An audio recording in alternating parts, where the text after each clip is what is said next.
Hi guys, welcome back. It's Weedy Poo. I'm going to make a short video today. I've got a comment in the comment section and I've tried to make a video on it and I got really confused. So I'm going to make a video again and upload this one so that way I've had kind of practice at answering this question or following what it is you believe. I also have a screaming baby in the background. Yeah. So I'll have to leave him in the cot. Read some books, buddy. Why don't you go read some books? He can't read yet, he's a baby. Alright, here we go. Let's see if we can get ChatGPT to read it for me. Because it's long.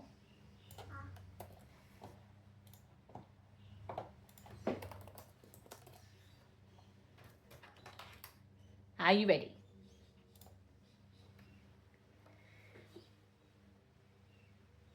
Ah, it's not reading it.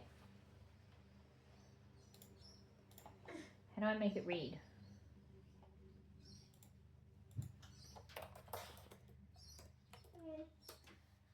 I'm ready. I've just finished reading the entire passage for you. If you need me to go over any part again, or if you'd like to discuss any part of it, just let me know. Of course, I'll read it once more for you. I am a Muslim, and there are many things I believe in, but it would be too dense to list them all here. So I will stick to the main beliefs related to the origin of this universe and the general guidance for how we should live. I believe the following. There is a creator of the universe. This creator is the only one who planned and created everything that exists. This creator knows what he created in the slightest detail, and nothing escapes his knowledge, and he knows what he is doing, and he did not create things for fun or for nothing. He sent prophets throughout history to remind human beings of his message, that they should be mindful of him, worship him, and submit to his guidance. This part I will detail in another comment. Alright, so we'll start with that because it's going to get hectic having to go through this entire thing. So we'll just start with the main part there. How do you know that your God is the one true God? That it's not someone else's God?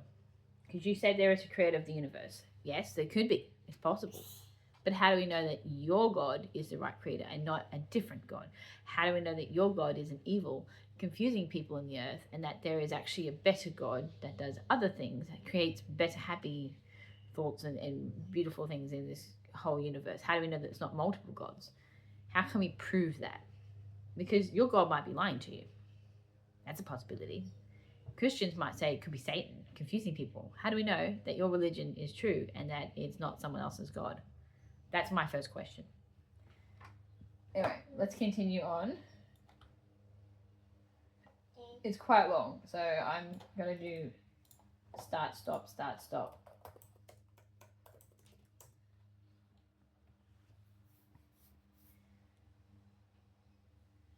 It's not reading out loud. I might just have to read it. I don't want to have to, but here we go. It's long.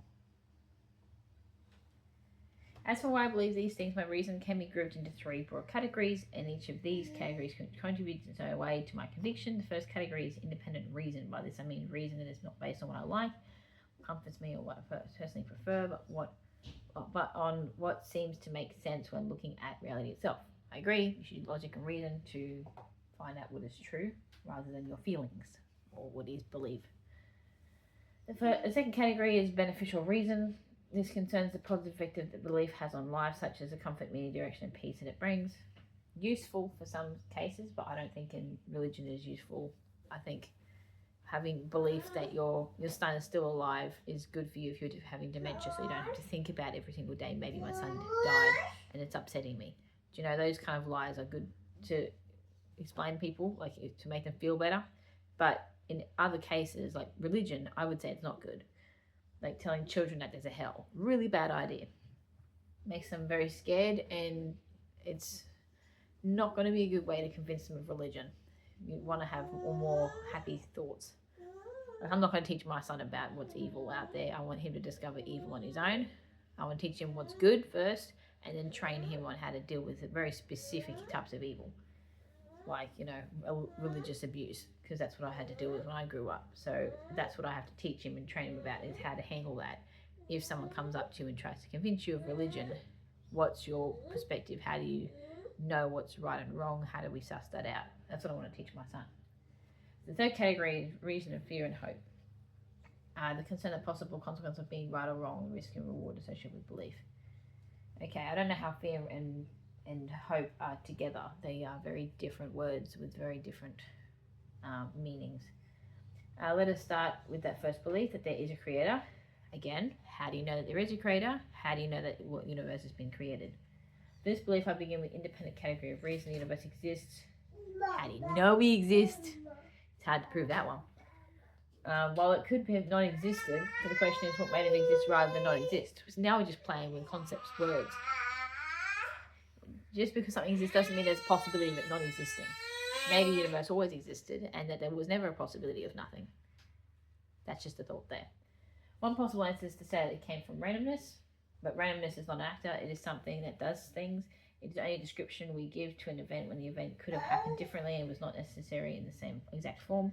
Possibilities don't always exist. Sometimes they do, sometimes they don't. Sometimes you can have the same event, on trial and get multiple answers pop out. Sometimes certain answers will never pop out because they just can't exist. Like a unicorn jumping in the sky while screaming, woohoo! Like that does not happen.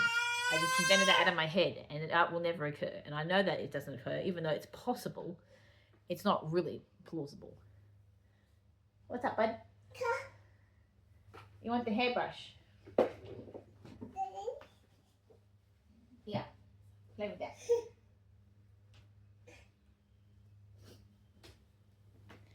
Alright. Let's have a look. For example, randomly choose a number. Randomness is not choose a number. I chose a number randomly. You don't choose numbers randomly. You choose it by choice. If it was random, you'd start going insane. And there's always a cause and effect. So there's always a reason why you've picked the number. Your brain has thought about it and gone through that. Even if you don't know the process, it's still organised. So randomness describes how something happens and not explain what made it happen. Not sure that's relevant. The same applies to the universe. To say the universe came from randomness does not truly answer what made it exist. No one's claimed that it comes from randomness. I don't know who's claimed that you've made that point. But anyway, more precisely, it would only mean that the universe came to exist in a random way, but then the question remains, what made it come to exist at all? Buddy, you can't do that. Sorry, you can't be doing that. You've got another hairbrush over here. Play with this one. Here. There you go. I've lost his hairbrush.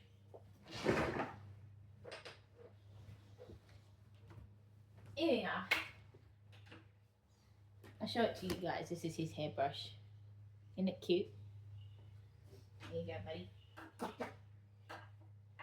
you go, now you can brush your hair. Alright, what was I up to? We're talking about randomness and how it makes no sense.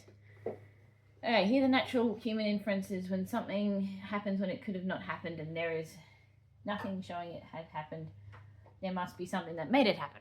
Not necessarily. This person keeps assuming that there is something from nothing is possible, and their assumption is that there was something that was created. There had to be a creator. This is all assumptions. You have to have proof. The only thing we know we can initiate a non-necessary action is being, will, and power. Not sure what that means. A rock falls and we ask what made this rock fall. And someone answers nothing. The answer is not satisfying. The rock cannot initiate its own action. Either it will fall. It was necessitated by prior causes, in which case something made it fall, or it would not have fallen at all. The rock itself has neither the will nor the power to originate the action. But if the person does something random, we ask, what made you do that? Can you do something random? Truly random? I don't think we can. And he says, because I wanted to. This is satisfying because we understand that willpower can initiate an action even if the action could not be otherwise. So randomness does not create. I don't know why we're stuck on this randomness concept. I'm kind of wondering why that's the point I think you're making here, because randomness is something that we can't even prove exists truly. Randomness only describes that things could have been otherwise. The power of creation belongs to a will. Buddy, stop doing that. Don't whack the window. Yeah, no, we're not going to do that. This reasoning is remarkable. Hang on. Randomness only describes things that could otherwise power of creation belong to a will. Therefore, since the universe exists, what it could not have existed. The most natural inference is that it was brought into existence by a will and with power, a creator. That's, again, coming to a conclusion without any evidence. This is just concepts and ideas he's coming up with and coming to his own conclusions. There's many possibilities, but not all possibilities can be exist. Like I said, my rainbow unicorn person, that doesn't exist and probably never will. It's very creative though, very random, but doesn't make it real. Alright, that's enough. Fasten here, please. You're whacking the window. We don't whack windows. No, we don't do that. Oh, buddy. The reasoning is remarkably close to the challenge posed in the Quran. All were the created, or were they created by nothing, or were they themselves the creators, or did they create the heavens and the earth rather than that they are not certain? Okay, this is probably where you're getting your ideas from, is this verse. As for the beneficial category of reason, believing in such a creator brings hope for the deeper sense of meaning in life. We are here because someone willed us to be here. Maybe he has a reason and a goal. How do you know it's a he? How do you know he has good things for you? How do you know he's not lying to you? The Quran expresses hope in the following verse. Did you think that we created you in vain, and that to us you would not be returned? Why are we talking in plural form here? We don't have multiple gods, do we?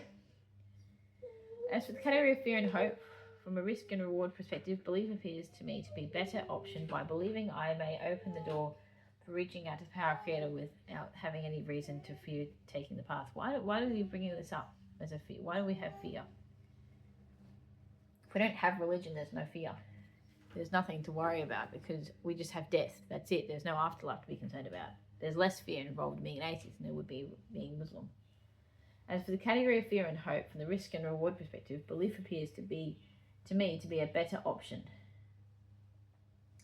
By believing, I may open the door for reaching out to power creator without having a reason to take for your path. Just double checking my part there. Okay. The Quran repeatedly invites people to hope in God's mercy while being mindful of accountability. Inform my servants that I am indeed most forgiving, most merciful, and that my punishment is the painful punishment. Let us move to the second belief, that this creator is the only one plan who created everything. How do we know that your creator is the true creator? We still haven't got to that point yet. With this belief, I again begin in the independent category of reason. What we discover through science is not a collection of disconnected worlds, each operating according to its own principles. Rather, we discover that reality is deeply interconnected, and some laws govern phenomena at first appears unrelated. The same matter appears in different forms. That I think you're going around in circles, bud. Throughout the universe, the same energy, the same fundamental particles, and the same underlying principles are found everywhere we look.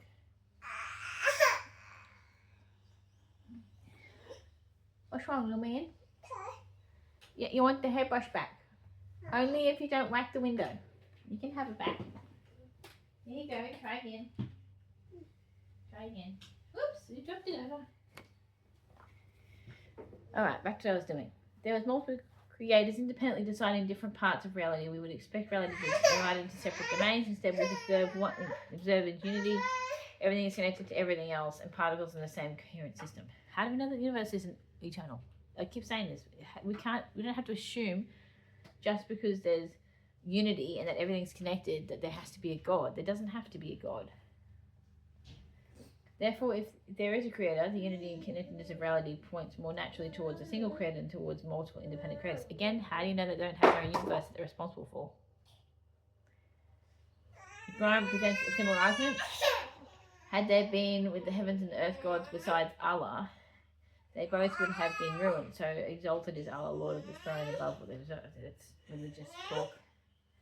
As the beneficial category of reason, belief in a single creator gives it a unified understanding of existence. Hello.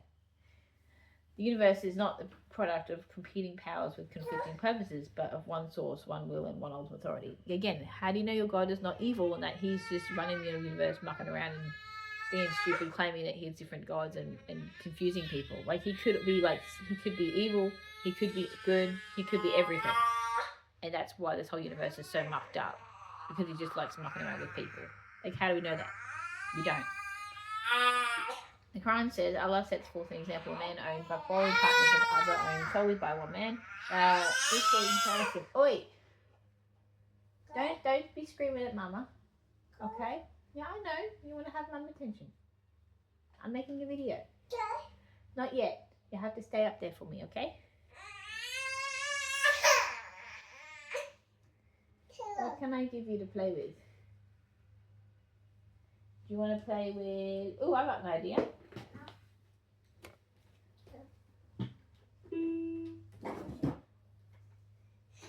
Press the button. Press the button. Yay! I need to give you an instrument or something. Yeah?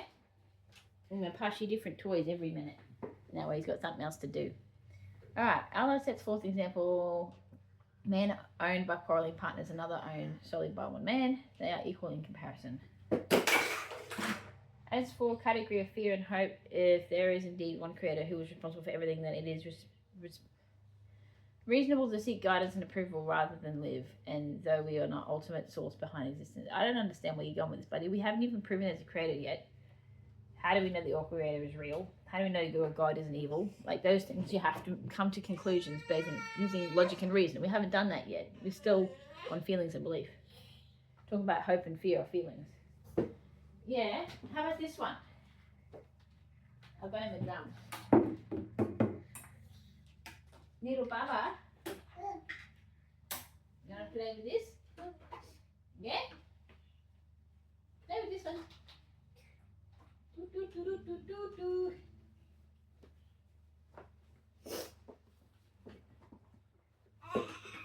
Okay, Quran states, your God is one God. There is no deity except Him, the most compassionate, the most merciful. I don't believe that your God is merciful based on the kind of things that God has done in the past, based on your scripture. So I'm not going to agree with that statement. Your God is one God. There is deity except Him, the most compassionate, most merciful. Let us move to the next set of beliefs. This is very long, by the way. The Creator knows what He created in the slightest detail, that nothing escapes His knowledge, that He knows what He is doing, and that He did not create things for fun and for nothing. I don't understand why you keep saying the for fun and nothing thing. It doesn't make sense. These beliefs have begin with independent category of reason. Okay, here's some reason. Let's see if he's got some reason. The world does not appear to be collected. Hang on. The world does not appear to be collected or of completely disconnected and meaningless events. How do you know that? Prove it. It contains structure, consistency, and intelligibility. Do you think we're smart humans? Have you met some stupid people in this world? I've met some pretty dumb people. How do you know that we're smart? Maybe we're really dumb in comparison to aliens, if aliens exist. We are able to understand many aspects of it. The same laws apply again and again. The same principles appear through nature. There is an order and consistency that allows us to learn, predict, and make sense of reality. Possibly. I think the universe is made up of a lot of physical application of like mathematics, for example. Like the whole universe is just full of maths. It's a great thing that we have an ordered universe. But the question is, does the creator have to exist for that universe to exist? And the answer is no, it doesn't have to be. But beyond the physical structure of the world, there are also things that seem deeply meaningful to us. Love, morality, beauty, mindfulness, justice, truth. Okay. A God that's just is a God that can't be merciful. The just God punishes people who are evil and not have mercy. So you can't have a just and also a merciful God. That's contradictory. Truth and search for meaning itself. These are not small, insignificant aspects of human existence. They are among the strongest realities we experience. Because of this, I find it more natural to believe that Creator knows. More natural. It could be your innate nature that you are drawn to a God. It's possible. To believe the Creator knows what He is doing. Then to believe that all of this exists for no reason whatsoever. We don't need to have a reason to exist or to have life. We just exist. Just look at the birds and ants and how they function. They don't have to have a God, do they? I find it more natural to believe that there is a wisdom behind creation than the creation is ultimately meaningless. Again, this is your belief. You're not going with any evidence. There's no reason here. There's no logical reasoning. There's only, this is what I feel and think. It's very much about a feeling religion. What feels right to you, you just believe that. The Quran repeatedly calls attention to this wisdom. Our Lord, you did not create this aimlessly. Glory be to you, so protect us from punishment of the fire. That's all assumed. none of that's proven scientifically. Likewise, if the Creator brought the universe into existence and everything within it depends on Him, then it is natural to believe that He knows His creation completely and nothing escapes His knowledge. Then if nothing escapes His knowledge and He knows about evil and He knows about evil and does nothing about it, then that makes Him responsible for the evil. The one who originates something is the best position to know it. Not necessarily. Maybe God's learning. The Quran expressed his idea beautifully. Does he who created not know while he is the supple, the all aware? If you're all aware, you're responsible for all evil, aren't you? That's what I have here. Using logic and reason, that's the conclusion I've come to. That if you know all things and you're responsible for all things, then that makes you the evil God. So your God is evil. Just saying, if this is what you're claiming. As for the beneficial category of reason, this belief helps me live with hope. How can you get hope knowing that God knows you and that God could be evil? Many people look at suffering, injustice, evil, and hardship and conclude there is no meaning behind what happens. Injustice is just mercy in your case, if you think about it. So I don't know why you're using injustice as an example. Because your God is merciful, all knowing, all powerful, all blah blah blah. So if he's all those things, then he can't be just. So injustice and evil is just part of your God. It's just what I'm coming to conclusion based on what you said.